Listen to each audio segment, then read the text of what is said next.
Hello friends, स्वागत है आप सभी का आपके अपने इस चैनल क्वालिटी एजुकेशन पर। और आप सभी का एक बार फिर से आज के सेशन में हार्दिक अभिनंदन है।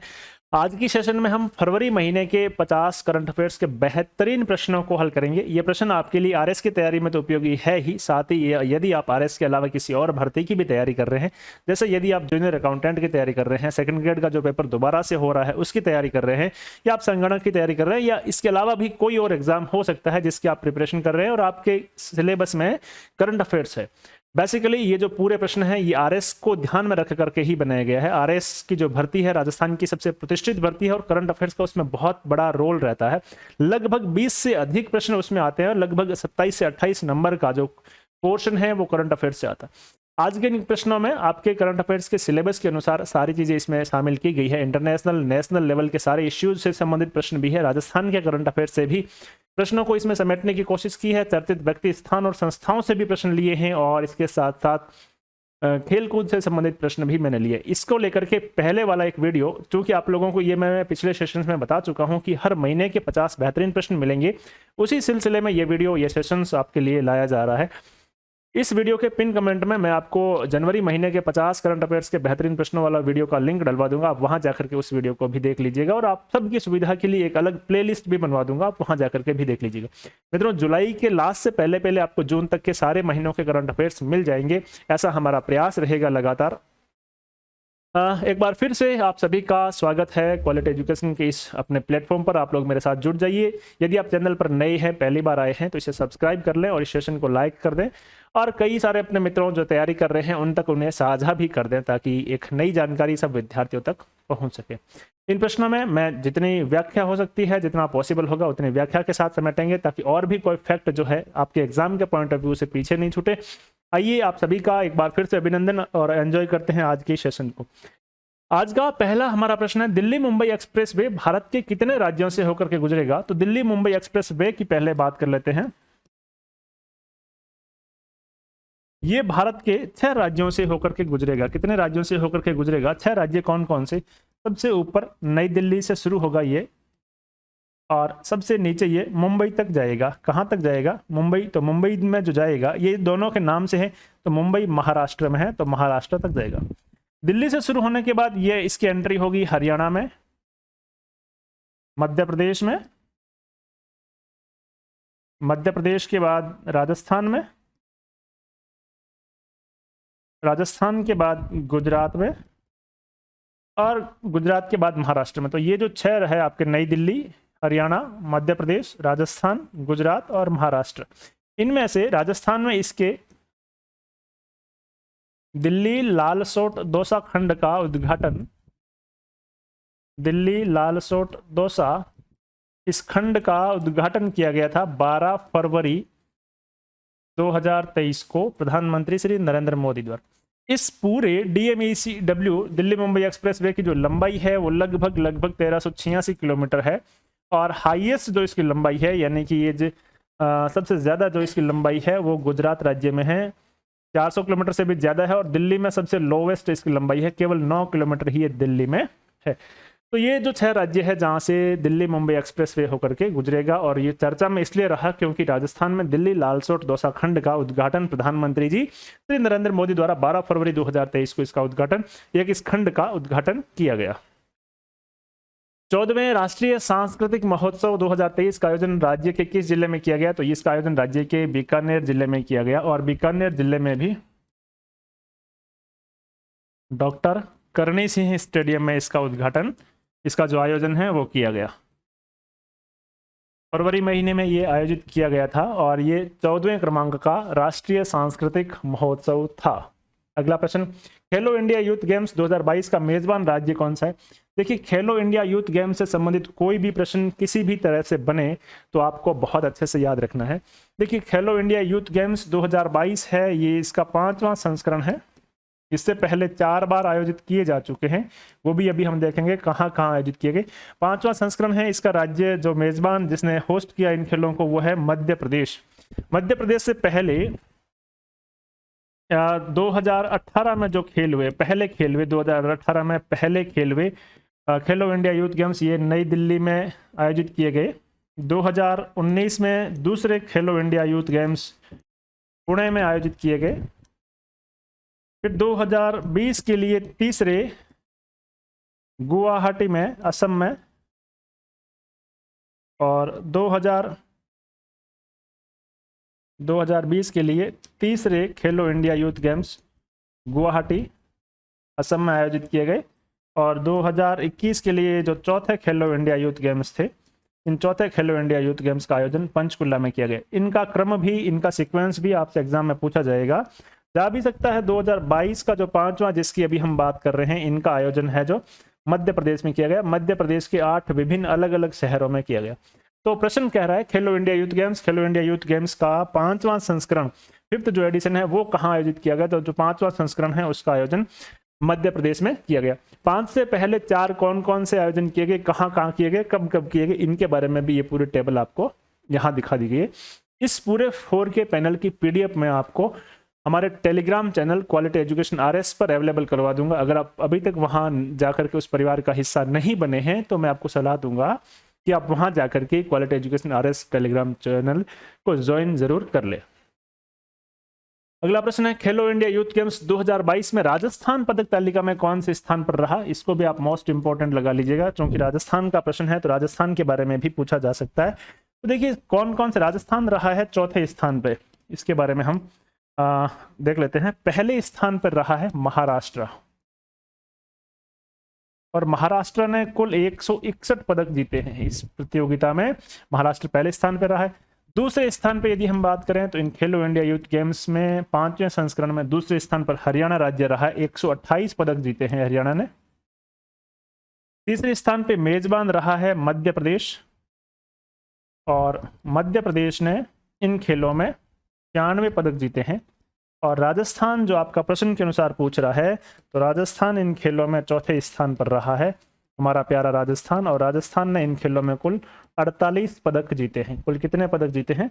48 पदक जीते। तो इस प्रश्न को आप मोस्ट इंपोर्टेंट लगा लो। और कौन कौन सा राज्य मेडल टैली में, पदक तालिका में किस किस पोजीशन पर कितने कितने पदक लेकर के रहा, ये सारी जानकारी मैंने आपके साथ साझा कर दी।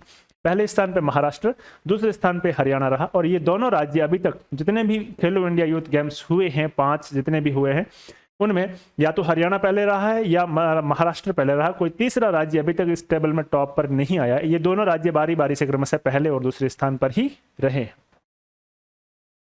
अगला प्रश्न है हाल ही में राज्य में हॉल ऑफ न्यूक्लियर पावर की स्थापना किस जिले में की जाएगी? तो ऐसा हाल ही में ऐसी स्थापना राज्य के जयपुर जिले में की जाएगी। एक वातानुकूलित हॉल ऑफ न्यूक्लियर पावर होगा, जिसमें न्यूक्लियर एनर्जी से संबंधित सारी जानकारियां वहां पर अवेलेबल होगी।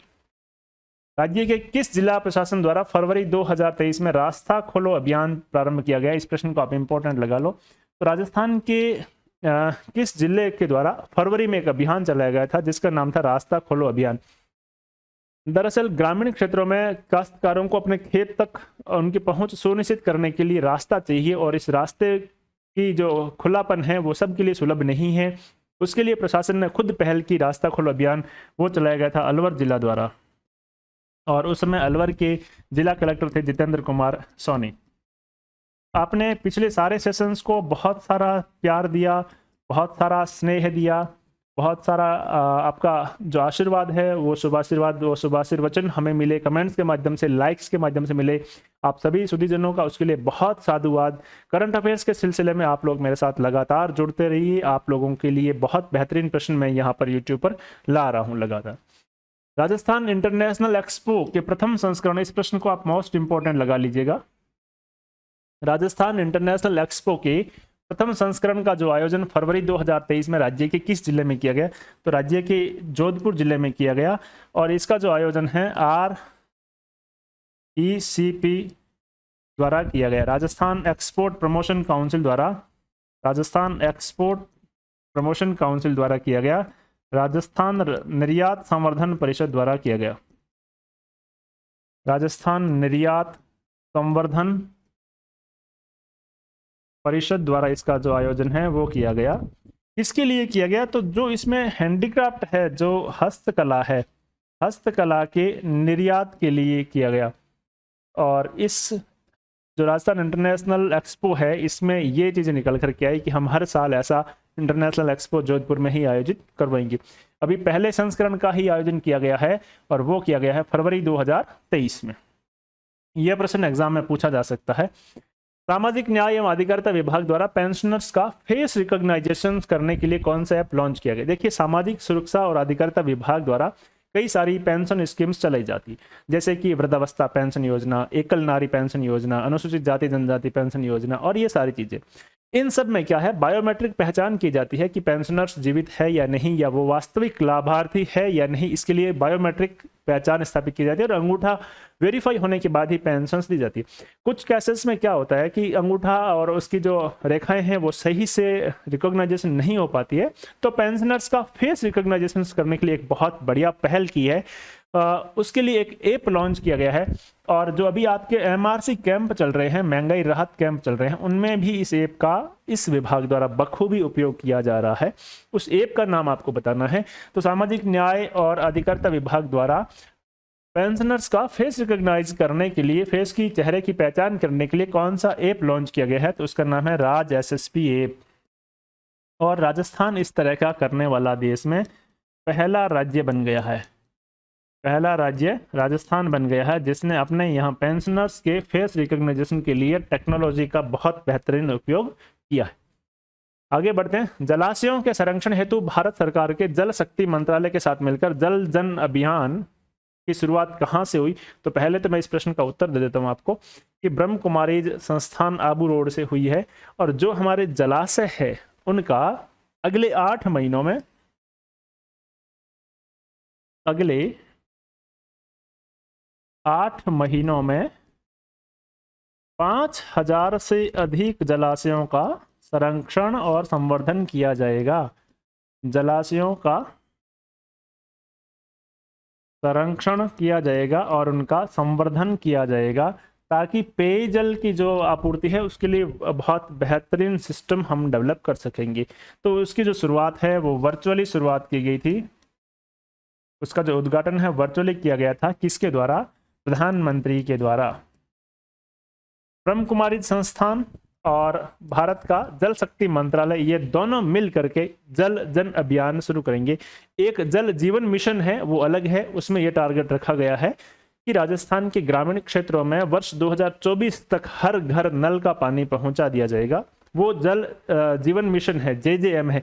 ये जल जन अभियान है। इसमें अगले 8 महीनों में एक ऐसा अभियान चलाया जाएगा जो कि 5000 से अधिक जलाशय जो देश भर में अलग अलग राज्यों में स्थित है उनका संरक्षण किया जाएगा। तो दोनों अलग अलग चीजें हैं, आपको दोनों अलग अलग समझना है। यदि आप मित्रों इतना ही बेहतरीन कंटेंट पढ़ना चाहते हैं, आप लोगों को पता है कि यदि आप RS जैसी एग्जाम की प्रिपरेशन कर रहे हैं तो केवल प्रश्नों से काम चलना आपके लिए ठीक बात नहीं है। ये प्रश्न तो हमारी ओर से आपके लिए एक ऐसी एक पहल करके लाया गया है। लेकिन यदि आप एक सीरियस एस्पायरेंट है और RS के एग्जाम की प्रिपरेशन करना चाह रहे हैं और करंट अफेयर्स एक सोर्स पे डिपेंड रहना चाह रहे हैं, तो मैं आपकी जानकारी के लिए बता दूं कि करंट अफेयर्स का मेरा एक कोर्स क्वालिटी एजुकेशन के ऐप पर अवेलेबल है। मात्र 199 रुपये का वो कोर्स है। मात्र 199 रुपये का वो कोर्स है और बहुत लंबे समय से प्राइस यही है। जल्दी ही इसकी प्राइस बढ़ने वाली है, बहुत जल्दी इसकी जो प्राइस है वो बढ़ने वाली है। अब मैं स्पोर्ट्स की विशेषता के बारे में बता देता हूँ। अकॉर्डिंग टू योर सिलेबस, आपके सिलेबस के अनुसार प्रत्येक महीने के 4 वीडियो 4 सेशंस इसमें रहेंगे। जैसा आपका सिलेबस दे रखा है उसमें राजस्थान का पर्सनल करंट अफेयर्स का अलग से एक सेशन रहेगा। इसके साथ साथ आपको वहाँ पर 4K पैनल की पूरी PDF मिलेगी। आप वहाँ से डाउनलोड करके उसको पढ़ सकते हैं। उसका प्रिंट आउट तो नहीं ले सकते, लेकिन आपको इसके साथ साथ एक टेस्ट सीरीज भी फ्री ऐड की जा रही है। 99 रुपये की टेस्ट सीरीज, जिसमें करंट अफेयर्स के सारे टेस्ट सीरीज वहां पर आपको टेस्ट सीरीज मिल जाएगी। 30 प्रश्न प्रत्येक टेस्ट में होंगे और लगभग 100 से अधिक टेस्ट आपको वहां पर 2 साल में मिलेंगे। इस पूरे कोर्स की वैलिडिटी 2 साल तक रहेगी। तो यदि आप एक सीरियस एस्पिरेंट है तो इसे जरूर इस यात्रा में मेरे साथ जुड़ जाइए और वहां पर आपको बहुत बेहतरीन करंट अफेयर्स मिलने वाला। आइए आगे बढ़ते हैं। फरवरी 2023 में गुलाबचंद कटारिया को किस राज्य का राज्यपाल नियुक्त किया गया? इस प्रश्न को आप इंपॉर्टेंट लगा सकते हैं, यह प्रश्न पूछा जा सकता है। तो गुलाबचंद जी कटारिया को असम राज्य का राज्यपाल बनाया गया। इसके साथ साथ प्रश्न अभी यह भी बन सकता है कि अभी राजस्थान मूल के कितने व्यक्ति देश के विभिन्न राज्यों के राज्यपाल है? तो 2 व्यक्ति हैं। एक है बनवारी लाल पुरोहित, जो राजस्थान मूल के हैं, और ये बनवारी लाल जी पुरोहित है ये पंजाब राज्य के राज्यपाल है। किस राज्य के राज्यपाल है? पंजाब राज्य के राज्यपाल है। दूसरा जिन राज्यपाल महोदय का हम चर्चा कर रहे हैं वो गुलाब चंद कटारिया है। 15वीं विधानसभा में, राजस्थान में विधानसभा में प्रतिपक्ष के नेता थे और उदयपुर से आप विधायक थे। आपको हाल ही में असम का नया राज्यपाल बनाया गया है। कहाँ का? असम के नए राज्यपाल बनाए गए। ये बातें आपको अभी करंट के लिहाज से याद रखनी है, आपको इन चीज़ों को अच्छे से याद रखना है। तो राजस्थान मूल के 2 व्यक्ति वर्तमान में, पंजाब के एक बनवारीलाल जी पुरोहित जो राजस्थान के रहने वाले हैं और पंजाब के गवर्नर है, वो उस पद को सुशोभित कर रहे हैं, और दूसरे राजस्थान मूल के व्यक्ति गुलाब चंद जी कटारिया असम के राज्यपाल नियुक्त किए गए। अगला प्रश्न, राज्य के किस शहर को देश के पहले नेट जीरो ग्रीन टाउन के रूप में विकसित किया जाएगा? इस प्रश्न को आप इंपॉर्टेंट लगा लो। देखिए, पहली बात तो नेट जीरो होता क्या है ये आपको समझना है। कार्बन की जितनी मात्रा हम वायुमंडल में छोड़ते हैं उतनी ही मात्रा का कार्बन वायुमंडल से अवशोषण करें, तो जितनी मात्रा छोड़ी गई उतनी मात्रा वापस ले ली गई, तो वायुमंडल में कार्बन की स्थिरता है वो जीरो हो जाएगी, और ऐसी स्थिति को ही नेट जीरो कहा जाता है। तो ये जो कार्बन उत्सर्जन है इसके कई अलग अलग सोर्स है, कई अलग अलग स्रोत है। इन स्रोतों से कार्बन उत्सर्जित की जाती है, और कार्बन अवशोषण के बहुत बड़ी मात्रा में जो सोर्स है वो पेड़ पौधे हैं, वो कार्बन डाइऑक्साइड के रूप में वहां से अवशोषण करते हैं। साथ ही साथ कुछ ऐसा इक्विपमेंट भी है जो कि कार्बन का अवशोषण कर सकते हैं। लेकिन बिजली उत्पादन करना कार्बन का एक बहुत बड़ा उत्सर्जन का सोर्स है। तो आप सोलर एनर्जी पे जाइए, आप विंड एनर्जी पे जाइए, तो वहां पर बिजली उत्पादन है जो पूरी तरह से स्वच्छ होगा। इसी तरह का एक प्रोजेक्ट राज्य के एक ऐसे शहर में लगाया जाएगा जो कि पूरी तरह से सोलर एनर्जी पर स्थापित होगा। वो शहर है राज्य का पुष्कर। तो राज्य की पहली ऐसी सिटी नेट जीरो बनेगी पुष्कर, और पुष्कर पूरा सौर ऊर्जा पर स्थापित हो जाएगा, इसलिए ऊर्जा जो उत्पादन है वो बिल्कुल स्वच्छ हो जाएगा। राजस्थान इंटरनेशनल फिल्म फेस्टिवल का कौन सा संस्करण फरवरी 2023 में जयपुर में संपन्न हुआ? तो इसका जो है 9वां संस्करण फरवरी 2023 में जयपुर में संपन्न हुआ। राजस्थान इंटरनेशनल फिल्म फेस्टिवल का आजकल ऐसे सवाल भी पूछे जा सकते हैं कि कौन कौन सा एडिशन भी कहाँ कहाँ संपन्न हुआ, यानी कौन से क्रमांक का ये फिल्म फेस्टिवल था। तो 9वां था, इससे पहले 8 हो चुके हैं। अगला प्रश्न, खेलो इंडिया यूथ गेम्स 2022 में राजस्थान ने कुल कितने स्वर्ण पदक जीते? कुल कितने पदक की बात कर रहा है, स्वर्ण की नहीं कर रहा है। तो हम पहले भी डिस्कस कर चुके हैं कि कुल 48 पदक जीते हैं। इनमें से मैं आपको बता देता हूँ, अलग अलग विभाजन भी कर देता हूँ। स्वर्ण पदक जीते राजस्थान ने 19, रजत पदक जीते राजस्थान ने 10, और कांस्य पदक जीते राजस्थान ने 19। पदक तालिका में यदि हम बात करें तो टेबल मेडल टैली में राजस्थान पदक तालिका में चौथे स्थान पर था। कौन से स्थान पे था? चौथे स्थान पर। मध्य प्रदेश में आयोजित इन 5वें खेलो इंडिया यूथ गेम्स में राजस्थान ने कुल 48 पदक जीतकर, जिसमें 19 स्वर्ण, 10 रजत और 19 कांस्य पदक थे, और पदक तालिका में राजस्थान चौथे स्थान पर रहा था। हाल ही में फरवरी 2023 में नीति आयोग के नए सीईओ के रूप में किसे नियुक्त किया गया? तो हाल ही में फरवरी 2023 में नीति आयोग के नए सीईओ BVR सुब्रमण्यम को बनाया गया है। किसके स्थान पर? परमेश्वरन अय्यर के स्थान पर। ये नीति आयोग के सीईओ है। अमिताभ कांत नीति आयोग के पहले सीईओ थे। तो ये सारे फैक्ट आपको याद रखने हैं। हाल ही में भारतीय मूल के किस अमेरिकी नागरिक या भारतीय मूल के अमेरिकी नागरिक नील मोहन को किस सोशल साइट का मुख्य कार्यकारी अधिकारी नियुक्त किया गया है? किस सोशल साइट का इनको सीईओ बनाया गया है? किसको? नील मोहन को। देखिए, बहुत सारे भारतीय विश्व की बहुत बड़ी बड़ी कंपनियों के सीईओ है या उनके डायरेक्टर है या रह चुके हैं। जैसे सुंदर पिचई की बात कर लीजिएगा आप, गूगल के वो है, एडोब के भी सीईओ भारतीय है। तो इस तरह अभी यूट्यूब के भी सीईओ, या इसका प्रश्न का राइट आंसर है यूट्यूब, ये भारतीय मूल के एक अधिकारी बनाए गए हैं, भारतीय मूल के नागरिक है नील मोहन। यूनिसेफ इंडिया ने भारत में किसे अपने राष्ट्रीय दूत के रूप में नियुक्त किया है? तो आयुष्मान खुराना को यूनिसेफ इंडिया ने बच्चों के जो लिए कार्य करने वाले के रूप में राष्ट्रीय दूत के रूप में नियुक्त किया है। ये प्रश्न भी आप ध्यान रखना। हाल ही में चर्चा में रहा सप्तकोटेश्वर मंदिर जिसका पुनरुद्धार कराया गया है, ये किस राज्य में है? तो ये जो सप्तकोटेश्वर मंदिर है ये गोवा राज्य में स्थित है, और 350 से अधिक वर्ष पुराना मंदिर है, और इसका अभी हाल ही में पुनरुद्धार करके जीर्णोद्धार करके इसका दोबारा से इसको शुरू किया गया है। हाल ही में यायात्सो झील किस राज्य का पहला जैव विविधता विरासत स्थल घोषित किया गया है? फरवरी महीने में। तो ये जो यायात्सो झील है ये लद्दाख राज्य का, लद्दाख यूटी का पहला जैव विविधता विरासत स्थल के रूप में घोषित किया है। फरवरी 2023 में भारत के किस राज्य में लिथियम के भंडारों की खोज की गई? इस प्रश्न को आप इंपॉर्टेंट लगा लेना। तो जो लिथियम के भंडारों की खोज की गई थी वो की गई थी जम्मू कश्मीर में। और लिथियम का उपयोग इलेक्ट्रिक व्हीकल्स में बैटरियों में प्रयोग होता है, और विश्व का जितना भी लिथियम है वो उसका अधिकांश उत्पादन चिली और अर्जेंटीना, पेरू और इन देशों में ही होता है, और सर्वाधिक जो इंपोर्ट है वो चाइना कर लेता है। तो भारत भी इस लिथियम के लिए पूरी तरह से विदेशों से आयात पर ही निर्भर था। अब चूंकि भारत में जम्मू कश्मीर में लिथियम खोज लिया गया है, हालांकि इसका प्रसंस्करण और लिथियम मिलने की जो प्रक्रिया है वो थोड़ी सी लंबी भी है, इसलिए लेकिन भारत की विदेशों से जो आयात हो रहा है उस पर भारत की निर्भरता जरूर कम होगी। 30वीं राष्ट्रीय बाल विज्ञान कांग्रेस 2023 का आयोजन अहमदाबाद में किया गया है। साइंस सिटी अहमदाबाद में किया गया है, ये इसका राइट आंसर है। तुर्की और सीरिया में आए भूकंप में भारत सरकार द्वारा चलाए गए राहत कार्य का क्या नाम दिया गया था? मोस्ट इंपोर्टेंट है, इस राहत कार्य का नाम दिया गया था ऑपरेशन दोस्त। ऑपरेशन कावेरी सूडान से भारतीयों को बाहर निकालने के लिए गया गया। सूडान से भारतीयों को या सूडान में फंसे भारतीयों को बाहर निकालने के लिए लाया गया। ऑपरेशन देवी शक्ति जो चलाया गया था वो अफगानिस्तान में तालिबान सत्ता से बचाने के लिए भारतीयों को बाहर निकाला गया। और ऑपरेशन गंगा यूक्रेन आक्रमण के समय, रूस द्वारा यूक्रेन आक्रमण के समय यूक्रेन से जो मेडिकल स्टूडेंट थे और जो नागरिक थे यूक्रेन से राहत के रूप में भारत लाए गए थे। तो ये तीनों ऑपरेशन है। और ऑपरेशन दोस्त जो चलाया गया था वो तुर्की में और सीरिया में आए भूकंपों में आपदा राहत कार्य के रूप में चलाया गया। नेक्स्ट प्रश्न है, यूनेस्को शांति पुरस्कार 2022 किसे प्रदान किया गया? तो यूनेस्को शांति पुरस्कार 2022 एंजेला मर्केल को प्रदान किया गया।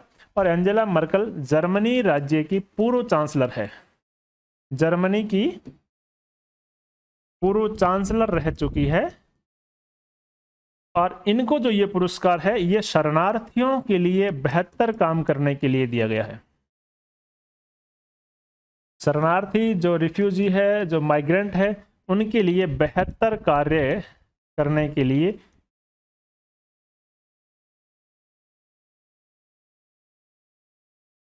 एंजेला मर्केल को ये यूनेस्को शांति पुरस्कार दिया गया। ये नोबेल शांति पुरस्कार से अलग पुरस्कार है, इसलिए इसका नाम यूनेस्को शांति पुरस्कार रखा गया। भारतीय शिक्षाविद और सामाजिक कार्यकर्ता जिन्हें अंतर्राष्ट्रीय मातृभाषा पुरस्कार 2023 से सम्मानित किया गया, इस प्रश्न को आप इंपोर्टेंट लगा लो। फरवरी महीने में डॉक्टर महेंद्र कुमार मिश्रा को इससे सम्मानित किया गया। 10 तलिख एक युद्ध अभ्यास है जिसका चौथा संस्करण का आयोजन हाल ही में भारत में उत्तराखंड राज्य के पिथौरागढ़ स्थान में किया गया। इस 10 तलिख में भारत के साथ किस देश के सैन्य टुकड़े ने भाग लिया? तो इस 10 तलिख में भारत के साथ उज्बेकिस्तान की सैन्य टुकड़ी ने भाग लिया। अंतर्राष्ट्रीय बौद्धिक संपदा सूचकांक IIPI 2023 में भारत कौन से स्थान पर है? भारत 42वें स्थान पर है। ये सारी चीजें, ये सारा डिटेल्स आपको करंट अफेयर्स के उस कोर्स में मिल जाएगा। उसके लिए आपको प्ले स्टोर से क्वालिटी एजुकेशन का ऐप डाउनलोड करना है, या आप ऑलरेडी डाउनलोड कर रखे हैं तो रिकॉर्डेड वीडियो कोर्स में जाकर के, करंट अफेयर्स के कोर्स में जाकर के वहां से परचेज कर सकते हो। त्रिपक्षीय सहयोग पहल में निम्नलिखित में से कौन कौन सा देश शामिल नहीं है? प्रश्न को सही ढंग से पढ़ना है कि अभी एक जो ट्राइलेटरल सहयोग पहल हुई है, कोऑपरेटिव इनिशिएटिव लिया गया है, उसमें कौन सा देश शामिल नहीं है? उसमें भारत है, फ्रांस है, संयुक्त अरब अमीरात है, ये तीनों देश है। तो सऊदी अरब उसमें शामिल नहीं है। और प्रश्न पूछा है कि कौन कौन सा देश इसमें शामिल नहीं है, तो इस प्रश्न का राइट आंसर डी हो जाएगा। भ्रष्टाचार धारणा सूचकांक करप्शन परसेप्शन इंडेक्स 2022 में शीर्षस्थ देश कौन सा रहा? शीर्षस्थ का मतलब है जिसमें सबसे, इस जो रैंकिंग है, जो इंडेक्स है, इसमें टॉप पर कौन रहा है। इसमें टॉप पर रहने का मतलब है उस देश में सबसे कम भ्रष्टाचार है। देखिए, एक संगठन है जिसका नाम है ट्रांसपेरेंसी इंटरनेशनल। ट्रांसपेरेंसी इंटरनेशनल उसका नाम है, और वो हर वर्ष प्रतिवर्ष CPI जारी करता है, करप्शन परसेप्शन इंडेक्स जारी करता है, भ्रष्टाचार धारणा सूचकांक जारी करता है। इस बार की जो 2022 की जारी की गई थी, 2022 के लिए 2023 फरवरी में जारी की गई थी, उसमें जो शीर्षस्थ देश है वो है डेनमार्क। डेनमार्क में सबसे कम भ्रष्टाचार है। डेनमार्क में सबसे कम भ्रष्टाचार है। डेनमार्क में सबसे कम भ्रष्टाचार है। भ्रष्टाचार धारणा सूचकांक 2022 में भारत का कौन सा स्थान रहा? इस प्रश्न को आप मोस्ट इंपोर्टेंट लगा लो, यह प्रश्न आपसे एग्जाम में पूछा जा सकता है। तो भारत का 85वां स्थान रहा करप्शन परसेप्शन इंडेक्स में 180 देशों में से। इंडिया की कौन सी रैंकिंग रही? 180 देशों में से भारत है जो 85वें स्थान पर रहा है। भारतीय विशिष्ट पहचान प्राधिकरण UIDAI ने AI आर्टिफिशियल इंटेलिजेंस और मशीन लर्निंग आधारित एक चैटबॉट लॉन्च किया है, जिसका नाम क्या है? तो जिसका नाम है आधार मित्र। किसने जारी किया इसको? UIDAI, भारतीय जो आधार के लिए जो बना हुआ प्राधिकरण है, विशिष्ट पहचान प्राधिकरण, उसके द्वारा। ये मशीन लर्निंग और इसके साथ साथ आर्टिफिशियल इंटेलिजेंस, इन दोनों का मिश्रित रूप होगा और इसका नाम क्या रखा गया है? आधार मित्र नाम रखा गया है। किसके द्वारा डेवलप किया गया था आधार मित्र? UIDAI द्वारा। हाल ही में फरवरी 2023 में शहाबुद्दीन चुप्पू भारत के किस पड़ोसी देश के नए राष्ट्रपति बनाए गए हैं? तो शहाबुद्दीन चुप्पू भारत के नए पड़ोसी देश बांग्लादेश के राष्ट्रपति बने हैं। मॉर्निंग कंसल्ट एक वेबसाइट है, उसके अनुसार विश्व के सर्वाधिक लोकप्रिय नेता कौन है? तो नरेंद्र मोदी लगातार दूसरी बार विश्व के सर्वाधिक लोकप्रिय नेता है। लगभग इनकी 79% जो है वो लोकप्रियता की अप्रूवल है और इस आधार पे वो सबसे ज़्यादा लोकप्रिय नेता फिर से चुने गए हैं। किसके द्वारा? मॉर्निंग कंसल्ट वेबसाइट के अनुसार। हाल ही में फरवरी 2023 में भारत ने डिजिटल पेमेंट को लेकर के किस देश के पे नाउ के साथ एक समझौता किया? इसको इंपॉर्टेंट मांग लेना। पे नाउ दरअसल सिंगापुर का एक डिजिटल प्लेटफॉर्म है। कहाँ का है? सिंगापुर का है। और इसके साथ भारत के जो UPI है, UPI इंडिया है, उसने एक कॉम्प्रोमाइज किया। अब आप सिंगापुर की और भारत की मुद्रा का ऑनलाइन ट्रांजैक्शंस कर सकते हैं, ऐसा एक किया गया है। तो प्रश्न क्या रहा है कि फरवरी 2023 में भारत ने डिजिटल पेमेंट को लेकर के सिंगापुर के पे नाउ के साथ एक समझौता किया है। मोटे अनाजों से संबंधित अनुसंधान को समर्थन एवं अनुसंधान संगठनों को आपस में जोड़ने के लिए भारत सरकार द्वारा एक पहल शुरू की गई है। इंदौर में G20 के कृषि मंत्रियों की जो बैठक हुई थी, कहां पर? G20 के कृषि अधिकारियों की बैठक, G20 के कृषि अधिकारियों की एक बैठक हुई थी। कहां पर? इंदौर में। और उस बैठक के दौरान एक पहल शुरू की गई थी जिसका नाम था मीरा पहल। क्या नाम है जिसका नाम? मीरा पहल, MIIRA, है ना। अंतर्राष्ट्रीय स्तर पर जो मिलेट्स से संबंधित इंटरनेशनल लेवल पे जो रिसर्च एंड अवेयरनेस के लिए है ना, millets initiative for international research and awareness के नाम से पहल की गई है। और हम वर्ष 2023 को किस रूप में मनाते हैं? 2023 को भारत की पहल पर UN द्वारा इसे मोटे अनाज के वर्ष के रूप में, मिलेट्स ईयर, मोटे अनाज के वर्ष, या इसे ऐसे कह सकते हो मिलेट्स ईयर के रूप में मनाते हैं। इसको लेकर के विश्व के जितने भी ऑर्गेनाइजेशंस है, जितने भी संगठन हैं, इन संगठनों के मध्य बेहतर रख रखाव हो, आपस में बेहतर तालमेल हो, इसके लिए मीरा पहल लॉन्च की गई। खाद्य एवं कृषि संगठन के आंकड़ों के अनुसार विश्व में सर्वाधिक दुग्ध उत्पादन करने वाला देश कौन सा बन गया है? तो विश्व में सर्वाधिक दुग्ध उत्पादन करने वाला देश भारत बन गया है। और ये कुल वैश्विक दुग्ध उत्पादन का, जितना भी विश्व में दूध उत्पादन हो रहा है, उसका कुल वैश्विक दुग्ध उत्पादन का लगभग 24% हिस्सा अकेले भारत उत्पादित कर रहा है। यानी यदि विश्व में हम मान लें कि 100 लीटर दूध उत्पादन हो रहा है, तो 24 लीटर दूध भारत से उत्पादित हो रहा है। और इस लिहाज से भारत दुनिया का सर्वाधिक दुग्ध उत्पादन करने वाला देश बन गया है। भारतीय वायुसेना का सबसे बड़ा एयर शो एरो इंडिया 2023 का आयोजन राज्य के कौन से शहर में किया गया, या भारत के कौन से शहर में किया गया? तो जो इसका है, ये एक तो बेंगलुरु में किया गया है। मैं इसका राइट आंसर बता देता हूं, बेंगलुरु के येलाहंका एयरफोर्स स्टेशन पर किया गया है। येलाहंका एयरफोर्स स्टेशन बेंगलुरु में किया गया है। और यदि हम एरो इंडिया की बात करें तो ये एरो इंडिया का 14वां संस्करण है। इस तरह के पहले संस्करण 13 अब तक आयोजित हो चुके हैं। 14वां संस्करण 13 से 17 फरवरी को किया गया था। कब से कब तक? 13 से 17 फरवरी 2023 को इसका एरो इंडिया एयर शो है जो इंडियन एयरफोर्स का, उसका आयोजन किया गया येलाहंका एयरफोर्स स्टेशन बेंगलुरु में। केंद्र प्रवर्तित योजना दी वाइब्रेंट विलेज प्रोग्राम के लिए कुल कितना बजट आवंटित किया गया? इंपॉर्टेंट लगा लो इस प्रश्न को। देखिए पिछला जो बजट था 2022-23 उस बजट में ये योजना लाई गई। चीन की सीमा से सटे 4 राज्यों और लद्दाख केंद्र शासित प्रदेश में इस योजना को शुरू किया गया। चीन की सीमा से सटे इन राज्यों और केंद्र शासित प्रदेशों में जो आधारभूत सुविधा है वो डेवलप की जाए गांवों में, ताकि वहां से लोगों का पलायन है वो रुके और चीनी सेना भारतीय जो खाली स्थान है वहां पर कब्जा नहीं जमा सके, इसलिए वाइब्रेंट विलेज कार्यक्रम शुरू किया गया। यह योजना 100% केंद्र प्रवर्तित है। अरुणाचल प्रदेश के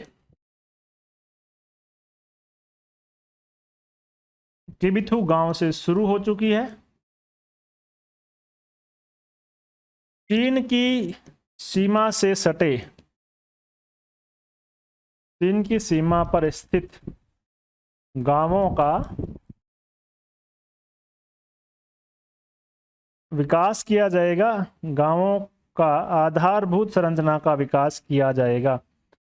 लाइट, हॉस्पिटल, इंटरनेट, इस तरह की सुविधाएं वहां डेवलप की जाएगी। सड़क 5 वर्ष के लिए ये योजना है। 2022-23 से 2025-26 तक ये योजना चलेगी। कितने सालों के लिए है? 5 वर्षों के लिए है। और इन 5 वर्षों के लिए कुल कितना बजट किया गया है? तो रुपए 4,800 बजट का एलोकेशन इस योजना के तहत किया गया। योजना का नाम द वाइब्रेंट विलेज प्रोग्राम योजना है। भारत के पहले drone air traffic management system का नाम है स्काई यूटीएम। दिव्यांगों के लिए देश में अपनी तरह का पहला अनुभूति समावेशी पार्क कहां स्थापित किया गया, जिसकी अभी आधारशिला रखी गई है? नागपुर, महाराष्ट्र में। नागपुर, महाराष्ट्र में इसकी आधारशिला रखी गई है। किसकी? अनुभूति समावेशी पार्क की आधारशिला रखी गई है नितिन गडकरी द्वारा। आजादी के अमृत महोत्सव के तहत डाक टिकटों के जो डाक टिकट है उनका 5 दिवसीय महाकुंभ अमृत पैक्स 2023 का आयोजन नई दिल्ली के प्रगति मैदान में किया गया। कहां पर? नई दिल्ली के प्रगति मैदान में। और ये जो कार्यक्रम है ये आजादी के अमृत महोत्सव के तहत ही किया गया है, जिस कार्यक्रम का नाम है अमृत पैक्स और डाक टिकटों को लेकर के एक महाकुंभ है। केंद्रीय बजट 2023-24 में मैंग्रोव वृक्षारोपण के लिए किस पहल की शुरुआत की गई? तो मैंग्रोव वृक्षारोपण के लिए मिस्ट्री पहल की शुरुआत की गई। मैंग्रोव वन समुद्र में होते हैं और समुद्र से स्थल का जो कटाव है वो रोकने में ये बहुत सहायक होते हैं।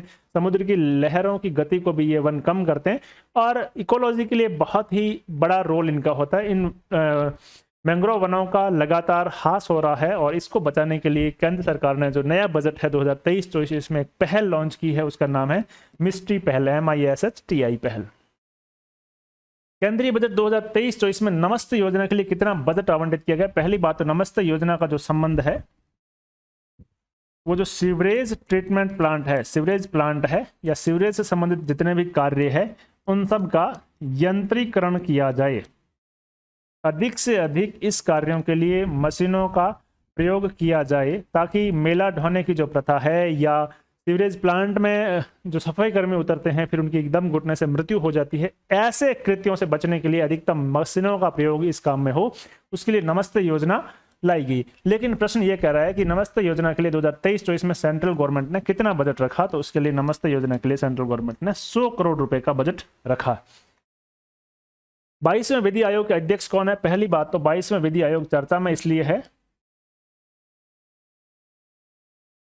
क्योंकि इसके कार्यकाल में वृद्धि की है। कार्यकाल में वृद्धि करके कब तक की है? तो इसकी जो वृद्धि है वो 31 अगस्त 2024 तक के लिए इसकी वृद्धि की है। 31 अगस्त 2024 तक के लिए। और इस विधि आयोग के जो अध्यक्ष है वो कौन है? वो न्यायमूर्ति ऋतुराज अवस्थी इस 22वें विधि आयोग के अध्यक्ष है। फीफा क्लब विश्व कप 2022 का खिताब किस क्लब ने जीता? देखिए ये फीफा क्लब विश्व कप की बात कर रहा हूं मैं, फीफा के उस विश्व कप की बात नहीं कर रहा हूं जो कतर में आयोजित किया गया। तो ये क्लब का विश्व कप है, इसका आयोजन मोरक्को में किया गया। कहां पर किया गया था? इसका जो आयोजन है वो मोरक्को में किया गया। और इस बार 2022 का जो खिताब है वो रियल मैड्रिड ने जीता। रियल मैड्रिड क्लब ने 5वीं बार जीता है। कौन सी बार? 5वीं बार जीता है। और हराया किसको? हराया सऊदी अरब के क्लब अल हिलाल को हराया है। विमेंस प्रीमियर लीग WPL की नीलामी में सबसे महंगी खिलाड़ी कौन बनी, यानी कि जिसकी बोली सबसे ज्यादा लगी या सबसे ज्यादा प्राइज मनी जिसको मिली है, या जिसकी जो फ्रेंचाइजी ने जिसके लिए बोली लगाई है वो सबसे ज्यादा किस खिलाड़ी के लिए लगी? IPL पुरुषों के लिए होता है, जो मेंस क्रिकेट टीम है उनके लिए होता है, मेंस क्रिकेट प्लेयर उनके लिए होता है। इसी तरह विमेंस प्रीमियर लीग के लिए पहले संस्करण का भी आयोजन किया गया और सबसे महंगी बिकने वाली खिलाड़ी स्मृति मांदना थी। स्मृति मांदना को रुपए 3.4 करोड़, कितना? रुपए 3.4 करोड़ में खरीदा। और किसने खरीदा? तो इनको बेंगलुरु बुल्स ने खरीदा। बेंगलुरु बुल्स ने खरीदा और सबसे ज्यादा महंगी बिकने वाली खिलाड़ी यही बनी। यदि हम WPL की बात करें तो WPL का फर्स्ट संस्करण है, उसके जो विनर है वो मुंबई इंडियंस हो गई है, जीत गई है। हम आगे भी डिस्कस करेंगे किसको हरा करके, फाइनल में DC को हरा करके। खेलो इंडिया शीतकालीन खेलों के तीसरे संस्करण का जो आयोजन है वो 2023 में भारत के जम्मू कश्मीर राज्य में किया गया। कहां पर किया गया? जम्मू कश्मीर राज्य में किया गया। निवेश के अवसरों पर चर्चा करने के लिए पहली I2U2 ये ग्रुप है, इसकी उप मंत्री स्तरीय बैठक 21 से 22 फरवरी 2023 को किस देश में किया गया? पहले हम इस ग्रुप के बारे में बात कर लेते हैं। I2 का मतलब है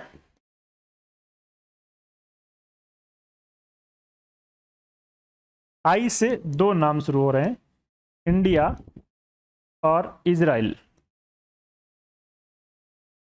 और U से भी 2 नाम शुरू हो रहे हैं, USA और UAE।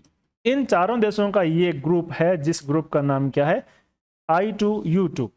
इनकी पहली उप मंत्री स्तरीय बैठक का आयोजन है वो UAE में किया गया है। ये इसको लेकर के सही उत्तर है। इस प्रश्न को भी आप अच्छे से याद रख के जाना। G20 की सांस्कृतिक कार्य समूह की पहली बैठक 22 से 25 फरवरी 2023 को कहां आयोजित की गई थी? तो ये पहली बैठक किसकी? सांस्कृतिक कार्य समूह की खजुराहो में मध्य प्रदेश में आयोजित की गई। वर्ष 2023 के लिए विश्व आर्द्रभूमि दिवस, जो विश्व आर्द्रभूमि दिवस 2 फरवरी को मनाते हैं, उसकी थीम क्या है? तो उसकी थीम है वेटलैंड रेस्टोरेशन। ये इसकी थीम है, वेटलैंड जो भूमि है उसके लिए। प्रतिवर्ष राष्ट्रीय विज्ञान दिवस कब मनाया जाता है? तो प्रतिवर्ष राष्ट्रीय विज्ञान दिवस 28 फरवरी को ही मनाया जाता है। इसके पीछे कारण क्या है? यदि हम इसके पीछे कारणों की बात करें तो 28 फरवरी 1928 को, इसी तिथि को एक खोज होती है रमन प्रभाव की, CV रमन द्वारा। किसके द्वारा? CV रमन द्वारा इसकी खोज की जाती है, रमन प्रभाव की। और इसके लिए उनको 1930 का भौतिकी का नोबेल पुरस्कार भी दिया जाता है, फिजिक्स का नोबेल पुरस्कार भी दिया जाता है 1930 का। तो 28 फरवरी को यह खोज होती है। 28 फरवरी की इस खोज के कारण ही उन्हें प्रतिवर्ष हम 28 फरवरी को विज्ञान दिवस के रूप में मनाते हैं। किसकी खोज? रमन इफेक्ट की खोज। किसके द्वारा? CV रमन के द्वारा। कब? 28 फरवरी 1928 को। और 1930 को CV रमन को फिजिक्स का नोबेल पुरस्कार इस खोज के लिए मिलता है। आज का हमारा अंतिम प्रश्न है, 14वीं सदी की महाकाव्य कहानी पर आधारित पुस्तक विक्ट्री सिटी के लेखक कौन है? तो विक्ट्री सिटी के लेखक सलमान रश्दी है, सलमान रश्दी। तो मित्रों, ये 50 बेहतरीन प्रश्न उस कंटेंट में से लिए गए थे। यदि आपको ये प्रश्न बहुत बेहतरीन लगे हैं तो कंटेंट कितना बेहतरीन होगा। और RS राजस्थान एडमिनिस्ट्रेशन सर्विसेज की तैयारी करने वाले स्टूडेंट्स के लिए कंटेंट पढ़ना बहुत ज़्यादा ज़रूरी है। इस कोर्स में आपको, जिसकी हमने पहले डिस्कस की है, मात्र 199 रुपये के इस प्राइज मनी वाले कोर्स में आपको हर महीने के 4 वीडियो में पूरा करंट अफेयर्स करवा दिया जाएगा। साथ ही साथ आपके टेस्ट सीरीज ₹99 वाली भी इसमें फ्री है। मैंने पहले भी आपको इस चीज़ के बारे में बताया है। आप यदि इस कोर्स को ज्वाइन करते हैं तो आपकी उम्मीदों पर मैं पूरा खरा उतरने का प्रयास करूंगा। यदि आप चाहते हैं कि इस 4K पैनल की PDF भी आपको मिले तो आपको हमारे टेलीग्राम चैनल को ज्वाइन कर लेना है। टेलीग्राम चैनल है क्वालिटी एजुकेशन RS, जहां लगभग 1,25,000 सवा लाख से भी ज़्यादा विद्यार्थियों का स्नेहिल परिवार है। वहां जाकर के आप इसको ज्वाइन कर लीजिएगा। वहां पर मैं आपको इसकी PDF अवेलेबल करवा दूंगा। मित्रों, उम्मीद करता हूं कि मेरे इस प्रयास से, मेरे इस सेशन से आप लोगों को ज़रूर सहायता मिलेगी। आप लोगों ने इस सेशन को लाइक भी बहुत अच्छे से किया होगा, आप लोगों ने मज़ा भी लिया होगा इस सेशन में। यदि आपको ये सेशन अच्छा लगा तो आप इसे लाइक ज़रूर करें, अपने साथियों के साथ इसे शेयर करें, और यदि चैनल पर पहली बार आए हैं, नए हैं, तो चैनल को सब्सक्राइब कर लें ताकि नोटिफिकेशन के माध्यम से हर ज़रूरी जानकारी हम आप तक पहुंचा सके। मिलते हैं अगले सेशंस में मार्च के करंट अफेयर्स के साथ। तब तक के लिए दीजिए इजाज़त। आप सबकी परीक्षाओं की मंगल कामनाओं के साथ। Thank you.